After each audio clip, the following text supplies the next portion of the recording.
Bharatiya Janata party के राष्ट्रीय प्रवक्ता डॉक्टर संबित पात्रा की प्रेस कॉन्फ्रेंस। आइए नजर डालते हैं हिंदुस्तान न्यूज की खास रिपोर्ट पर। बहुत बहुत नमस्कार, सबका अभिनंदन है। आज सुबह से अखबारों में जो सुर्खियां आई हुई हैं वो हम सबको एक कहानी बयां करती है। और आज की जो कहानी अखबार सुना रहे हैं वो कहानी एक महाराज और उसके महल की है। एक ऐसा महाराज जो बेशर्म है, एक ऐसा महाराज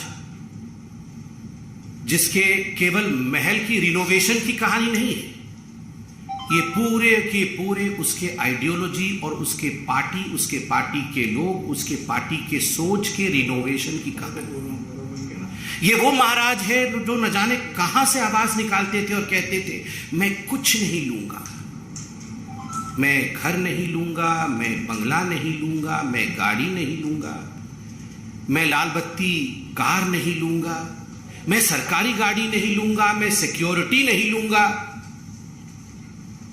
कुछ नहीं से सब कुछ ले लूंगा जी।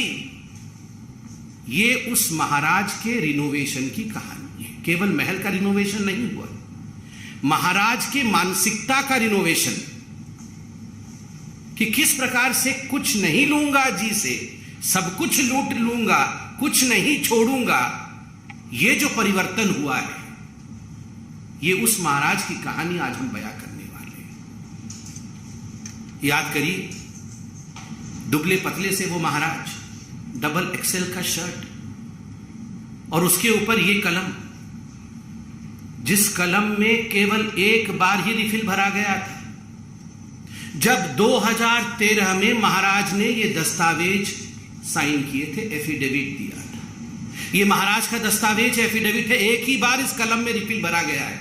आज तक उस कलम में रिफिल नहीं है। वो कलम केवल कपड़े में लगा रहता है, क्योंकि हस्ताक्षर तो मंत्री करते हैं। भ्रष्टाचार का काम करने का काम तो मंत्री करते हैं। महाराज ने एक ही बार हस्ताक्षर किया था और उसमें क्या लिखा था? उसमें लिखा था, मैं शपथ लेता हूं, मैं लाल बत्ती की गाड़ी नहीं लूंगा। मैं शपथ लेता हूं, मैं अपने लिए अनावश्यक सुरक्षा नहीं लूंगा। सुरक्षा बल नेताओं की सुरक्षा के लिए नहीं है, बल्कि आम आदमी की सुरक्षा के लिए होनी चाहिए। नेता को आम आदमी से ज्यादा सुरक्षा नहीं होनी चाहिए। मैं शपथ लेता हूं, मैं बड़ा बंगला नहीं लूंगा, आम आदमी की तरह सामान्य घर में रहूंगा। और बहुत सारी शपथ ली है। एक ही बार कलम का इस्तेमाल करके हस्ताक्षर किया था। महाराज ने शपथ किया था कि मैं शपथ करता हूं, मैं घर नहीं लूंगा।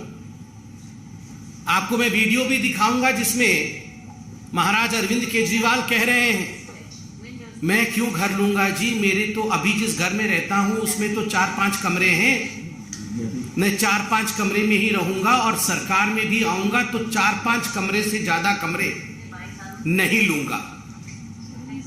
और मैं सरकार से भी निवेदन करता हूं कि एक छोटा सा घर मुझे दिया जाए, मुझे कोई बंगला नहीं दिया जाए, मुझे कोई गाड़ी नहीं दी जाए। और ये जो सरकार ने मुझे आवंटित किया है घर, इस घर को सरकार वापस ले ले। इस प्रकार की बातें करते थे। और आज मैं उस महाराज की हवस जो ऐसो आराम के लिए है, ऐसो आराम के लिए जो इस महाराज की हवस है, उसके हवस की कहानी सुनाऊंगा कि पैसे और ऐशो आराम के लिए किस प्रकार का इसका हवस है। मीडिया ने बताया है कि 45 करोड़ रुपए खर्च करके अरविंद केजरीवाल जी की जो सरकारी बंगला है उसका रिनोवेशन किया गया है। 45 crore rupees have been spent for the renovation of the bungalow of mister Arvind Kejriwal. इस 45 करोड़ रुपए को अगर हम देखें कि किस प्रकार से खर्च किया गया है, जो सिविल लाइन उनका सरकारी बंगलो है फ्लैग स्टाफ रोड में, आपको जान के आश्चर्य होगा। इसमें पर्दे की एक कहानी है, इसमें टाइल्स की एक कहानी है, इसमें मेटल फिटिंग्स की एक कहानी है, इसमें किचन की अपनी एक कहानी है। और ये सारे पर्दे, फिटिंग्स, इलेक्ट्रिकल लाइटिंग्स, टाइल्स, ये चिल्ला चिल्ला कर कह रहे हैं कि we are of the most superior quality. हम सबसे सुपीरियर क्वालिटी के हैं। और आज मैं आपके सामने वो दस्तावेज, तमाम दस्तावेज दिखा रहा हूं, जो दस्तावेज महाराज अरविंद केजरीवाल जी के घर की रिनोवेशन की कहानी को बयां करते हैं। आप ध्यान से इन दस्तावेजों को देखें। इन दस्तावेजों में एक एक पर्दे के रकम को, एक एक गैजेट के रकम को बयां किया गया है। एक एक टाइल्स कहां से, किस देश से मंगाई गई, उसकी कहानी इस दस्तावेज में मौजूद है। और मैं दस्तावेज के कुछ अंश, दस्तावेज तो बड़े हैं, कुछ अंश आपको दिखाऊंगा। आप देखिए इसमें क्या लिखा हुआ है।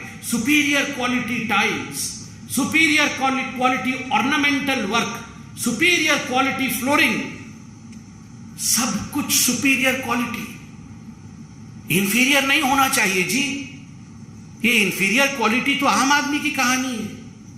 मैं तो महाराज हूं, सब कुछ सुपीरियर होना चाहिए। किचन के रिनोवेशन के लिए किस प्रकार करोड़ों के खर्च हो रहे हैं, वह भी इसमें बयां किया गया है कि केवल किचन के लिए कितने करोड़ों के खर्च है। अब मैं आपके सामने एक एक करके कहानी बयां करूंगा। पर्दे की कहानी। पर्दे में रहने दो, पर्दा ना उठाओ। पर्दे में रहने दो, पर्दा ना उठाओ। पर्दा जो उठ गया तो भेद खुल जाएगा। मगर मैं धन्यवाद देता हूं मीडिया का, पर्दा आखिरकार उठ ही गया। और एक एक पर्दा ये 8-8 लाख रुपए की, 23 पर्दे, 23 पर्दों का ऑर्डर दिया गया। 8 पर्दे लगा दिए गए, 15 पर्दे बाकी है। मुझे तो ये प्रेस कॉन्फ्रेंस करते हुए भी बड़ा अजीब लग रहा है कि पर्दों के ऊपर प्रेस कॉन्फ्रेंस हो रहा है। अगर पर्दे भी तो कोई साधारण पर्दे नहीं है, महाराज के पर्दे। पहला पर्दा, उसका रकम लिखिए आप, 5,05,087 रुपीज, ये पहला पर्दा। दूसरा पर्दा 6,22,340 रुपया का है। तीसरा पर्दा 5,59,162 रुपीज। चौथा पर्दा, और ये सबसे महंगा पर्दा है, 7,94,062 रुपए का। 7,94,000, गलती से मैंने 62 बोल दिया, 71, मतलब कुल मिलाकर के ये एक पर्दा लगभग 8 लाख रुपए का है, सबसे महंगा पर्दा। पांचवा पर्दा 3,57,291 रुपीज। छठा पर्दा 5,84,594 रुपीज। सातवां पर्दा 6,09,13 रुपया का। और आठवां पर्दा जो सस्ता है 3,92,247। ये सबसे सस्ता पर्दा इसमें है, ये पांचवा पर्दा है जो 3,57,291 का, ये सबसे सस्ता है। बाकी तो सब बहुत ही महंगे हैं, 8 लाख के पर्दे। महाराज की कहानी सोच के देखिए, अरविंद केजरीवाल जी की 8-8 लाख रुपए के पर्दे लगा रहे हैं। ये तो पर्दे की कहानी है। ये वही अरविंद केजरीवाल है जो गले में मफलर लगा के आते थे, पुरानी कार में आते थे। और इनके सारे मंत्री, याद करिए, जब शपथ ग्रहण समारोह रामलीला मैदान में हुआ था तो सारे ऑटो में लटक के आए थे। एक ऑटो में 7 लोग लटक के आए थे, 2 आगे लटके हुए थे, 2 पीछे, और 1-2 पीछे अंदर बैठे हुए थे। वो बैठा कोई शायद नहीं हुआ था क्योंकि कैमरा नहीं दिखता, इसलिए सभी लटके हुए थे।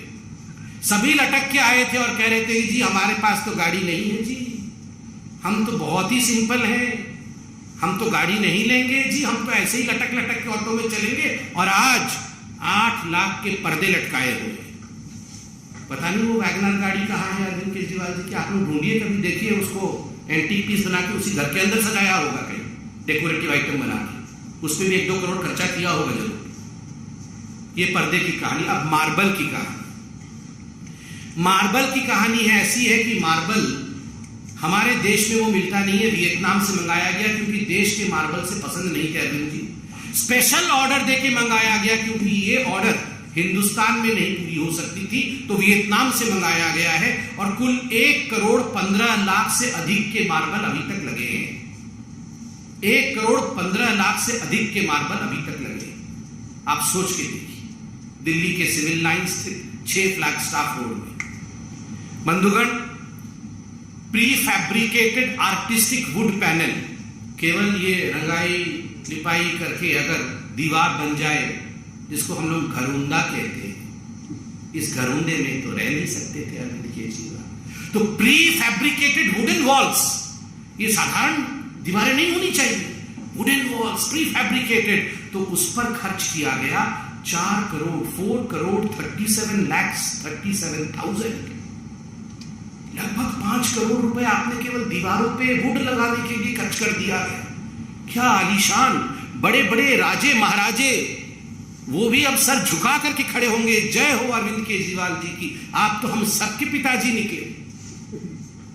मतलब हमारे दीवार पर भी इस प्रकार का सामान नहीं लगा हुआ था जो आपने लगाया। महाराज अरविंद केजरीवाल चक्रवर्ती, मतलब ऐशो आराम में चक्रवर्ती सम्राट निकले। फिर प्री फैब्रिकेटेड आर्टिस्टिक स्टोन, केवल ये वुडन पैनलिंग लगाने से खुश नहीं हुए, आर्टिस्टिक स्टोन्स जो हम लोग सुनते थे कि महलों में वो रत्न अलंकार जड़ित होते थे, उस प्रकार से आर्टिस्टिक स्टोन वर्क किया गया, जिसमें 58,58,555 रुपए, 58,58,555 रुपीज ये स्टोन्स, प्री फैब्रिकेटेड स्टोन्स लगाने में खर्च हुआ। तो आप सोच के देखिए, 5-6 करोड़ की दीवारें अरविंद केजरीवाल जी ने बनाई है। और तो और decorative pillars, railings, metal decorative pieces पे लाखों खर्च किए गए। बंधुगण, कुल मिलाकर के ये सब 45 करोड़ रुपए का खर्च करके किया। मगर अभी इस कहानी का सबसे दर्दनाक मोड़ जो मैं आपके सामने रखने वाला, the most pathetic issue as far as the renovation of this whole mahal of Arvind Kejriwal ji is concerned, कि ये उस समय रिनोवेट हो रहा था जब कोरोना की महामारी से पूरे दिल्ली में हाहाकार मचा हुआ था। मैं डेट के साथ आपको पूरा पीस रखूंगा, आपके सामने पूरे आंकड़े रखूंगा। आज समझ में आ रहा है कि अरविंद केजरीवाल जी जिस समय दिल्ली में ऑक्सीजन सप्लाई केंद्र तो कर रही थी, टैंकर तो आ रहे थे, मगर टैंकर अस्पतालों तक पहुंच नहीं पा रहे थे। क्यों? लोगों को, आम आदमी अपने घर बेच रहा था इलाज के लिए, क्योंकि अरविंद केजरीवाल जी अस्पताल में बेड नहीं दे पा रहे थे। उस समय अरविंद केजरीवाल जी अपने महल के रिनोवेशन में व्यस्त थे। 1 सितंबर 2020 जब कोविड का पहला चरण, पहला वेव चल रहा था, तब रिनोवेशन के लिए 7 करोड़ 91 लाख रुपए सैंक्शन किए गए। 8 जून 2021 को जब ऑक्सीजन सिलेंडर के लिए दिल्ली में हाहाकार मचा हुआ था, उस समय 1 करोड़ 64 लाख रुपए अरविंद केजरीवाल जी के महल के रिनोवेशन के लिए सैंक्शन किया गया। 22 अक्टूबर 2021 को जब कोविड का विषय पूरा चल रहा था, उस समय 9 करोड़ 9 लाख रुपए सैंक्शन किए गए। 30 दिसंबर 2021 को 5 करोड़ 73 लाख रुपए सैंक्शन किए गए, मगर ये कम पड़े, इसलिए 8 करोड़ रुपए और देने पड़े और 8 करोड़ खर्च हुआ। और 29 दिसंबर 2020 को 9 करोड़ 34 लाख रुपीस, 9 करोड़ 34 लाख रुपया ये सैंक्शन किया गया महल के रिनोवेशन के लिए। आप सोच के देखिए, आप सोच के देखिए किस प्रकार का ये विलासिता की कहानी है। जब लोग कोरोना के हाहाकार से परेशान थे, जीवन त्याग रहे थे, अपने घर बेच रहे थे, उस समय अरविंद केजरीवाल जी अपने महल को रिनोवेट कर रहे थे। और बंधुगण, यहां पत्रकार बैठे हैं, मैं सभी पत्रकारों को हाथ जोड़ के आज धन्यवाद दूंगा। ये धन्यवाद बीजेपी की तरफ से। कुछ खबर हम भी रखते हैं, हमें भी खबरें आती है। केवल अरविंद केजरीवाल जी को एसीबी, ईडी, आईबी ये सारे लोग फोन करते हैं, बताते हैं, हमें भी कुछ लोग फोन करते हैं। कल लोगों ने बताया हमें कि जब से ये दस्तावेज आए हैं, तब से अरविंद केजरीवाल जी ने सभी पत्रकारों को, जो प्रमुख टीवी चैनल, उनके संपादकों को फोन किया है, उन्हें कहा है कि आप ये न्यूज मत चलाइए। और 20 करोड़ से 50 करोड़ रुपया तक ऑफर किया गया है चैनलों को कि आप 20 करोड़ रुपया लीजिए, नहीं तो हम 50 भी देने को तैयार है। मगर मैं धन्यवाद देता हूं, आज सभी अखबारों ने इसको प्रमुखता के साथ छापा। आज सभी चैनल इसे प्रमुखता के साथ रख रहे हैं, ये अपने आप में एक बहुत बड़ी बात है।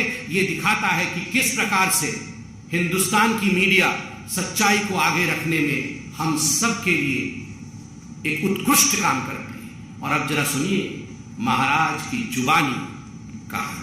छोटा सा आदमी हूं, छोटा सा, मेरी बहुत छोटी सी औकात है। आज मेरे घर में 4 या 5 कमरे हैं। मैं जहां भी जाऊंगा 4-5 कमरों से ज्यादा की मेरे को क्या जरूरत है भाई साहब। 4-5 कमरे ही चाहिए, हाथ पैर पसारने के लिए उतनी जगह चाहिए, और जगह की क्या जरूरत है। कल से मेरे कई चाहने वाले, मेरे दोस्त और मेरे हमारे जो पार्टी के सपोर्टर्स हैं, उन लोगों के मेरे पास फोन आए, उन लोगों के और जो जनता के भी फोन आए, उनके मैसेजेस आए, और उन्हें लगा कि मुझे ऐसे घर में नहीं जाना चाहिए। सो मैं ये दोनों घर छोड़ रहा हूँ और मैं सरकार को बोलूँगा कि वो मेरे लिए कोई और इससे भी छोटे घर ढूंढने की कोशिश करे। तो वो कहते हैं ना सीजन्स वाइज, तो वही वाली बात है, हमें तो उसके लिए तैयार रहना पड़ेगा। We have to be prepared for that scrutiny. कोई लाल बत्ती की गाड़ी नहीं होनी चाहिए उसके पास, कोई बड़ा बंगला नहीं होना चाहिए उसके पास, वो एक कमरे के फ्लैट में रहे आम आदमी की तरह, कोई सिक्योरिटी नहीं होनी चाहिए। आप सोचिए जरा कहां से आवाज निकालते थे। मतलब हृदय की गहराई से, पेट के अंदर से एकदम आवाज निकलती थी अरविंद केजरीवाल जी की कि एक कमरे के घर में रहूंगा जी, नहीं रहना चाहिए एक कमरे से बाहर। मैं तो सिर्फ उतना ही, मुझे उतना ही स्थान चाहिए, पैर पसार लूं बस, मेरा पैर बस दीवार से ना लगे, दीवार और पैर के बीच में इतनी जगह होनी चाहिए, बस उतना ही जगह चाहिए। कहां से ये आवाज निकालते थे और कहां से कहां पहुंच गए। पैर पसारने से लेकर शराब घोटाले तक, और शराब घोटाले से लेकर महल के रिनोवेशन तक की एक कहानी आज भारतीय जनता पार्टी ने मीडिया के माध्यम से जनता के समक्ष रखा है। जनता, ये है महाराज अरविंद केजरीवाल और उनके महल के भ्रष्टाचार की कहानी। आप जरूर इसे देखें, जानें और महाराज को परखें और पहचानें। धन्यवाद। समित, जब से टाइम्स नाउ नवभारत ने ऑपरेशन शीश महल दिखाया है, आम आदमी पार्टी की तरफ से इस पर कोई वाजिब जवाब तो नहीं आया, लेकिन वो कह रहे हैं कि प्रधानमंत्री का 500 करोड़ का घर बन रहा है, उनके यहाँ रेनोवेशन हो रहा है, वो तुलना कर रहे हैं कि प्रधानमंत्री का भी तो बन रहा है। देखिए, मैं बड़े स्पष्ट रूप से कहना चाहता हूं, पहले तो टाइम्स नाउ नवभारत का बहुत बहुत धन्यवाद। आपने जिस प्रकार से इस पूरे विषय को उठाया है, दस्तावेजों के साथ, वैज्ञानिक दृष्टिकोण के साथ इस पूरे विषय की आलोचना करके इसके सच्चाई का उजागर किया है, यह मुझे लगता है प्रलोभनों के बावजूद, बहुत प्रलोभन दिए गए होंगे, यह हमें भी पता चल रहा है, यह दिखाता है कि एक सच्चाई के साथ पत्रकारिता आगे बढ़ी है। दूसरी बात है, स्वाभाविक है, अरविंद केजरीवाल जी और आम आदमी पार्टी, उनके पास कोई जवाब नहीं होगा तो वो इसी प्रकार का जवाब देंगे कि प्रधानमंत्री गाड़ी में क्यों चलते हैं, प्रधानमंत्री घर में क्यों रहते हैं, ये सेंट्रल विस्ता क्यों बनता है, ये इसी प्रकार का जवाब देंगे। सेंट्रल विस्ता किसी की प्रॉपर्टी नहीं है, सेंट्रल विस्ता देश की प्रॉपर्टी है, ये हमारी देश की शान है। और अरविंद केजरीवाल वो व्यक्ति हैं जिन्होंने बच्चों की कसम खाई थी, जिन्होंने ये कहा था कि हम एक कमरे में रहेंगे। मैंने आपको सुनाया, हम राजनीति बदलने आए, जो राजनीति बदलने आते हैं वो 8 लाख के पर्दे के तले छुप के नहीं रहते हैं, वो 45 करोड़ का महल नहीं बनाते हैं। बहुत बहुत धन्यवाद। After the Times Network's exposure, we have seen that how exactly the Aam Aadmi Party is reacting. But the question that is being asked by our channel and our network is that at the time when Delhi was reeling under the COVID wave, when people were dying, this all was being done, and people were dying due to lack of beds, lack of oxygen. So the timing is also being questioned. Now, of course, that's the reason as to why in our press conference we have addressed the timing. That during the corona, in fact, especially during the first wave and the second wave, while people in fact were in a very dire situation, people were in want of oxygen, despite the fact that the central government was sending them adequate liquefied oxygen, these oxygens could not find their route to the various hospitals. We are aware as to how people died in hospitals in Delhi. Oxygen was present, but oxygen could not be supplied because the Aam Aadmi Party and its chief, Maharaja Arvind Kejriwal, was busy in renovation of his house. So it's but natural these are questions which would be asked by the public, and I'm sure Mr. Arvind Kejriwal would be, through a press conference, answering these questions. We dare the Aam Aadmi Party to immediately take up this challenge of answering us. It's almost going to be 10 now. We dare that you should hold a press conference by 10 and you should address all the relevant questions that have been put to the fore by the media as well as Bharatiya Janata Party and the people of Delhi and this country. Thank you.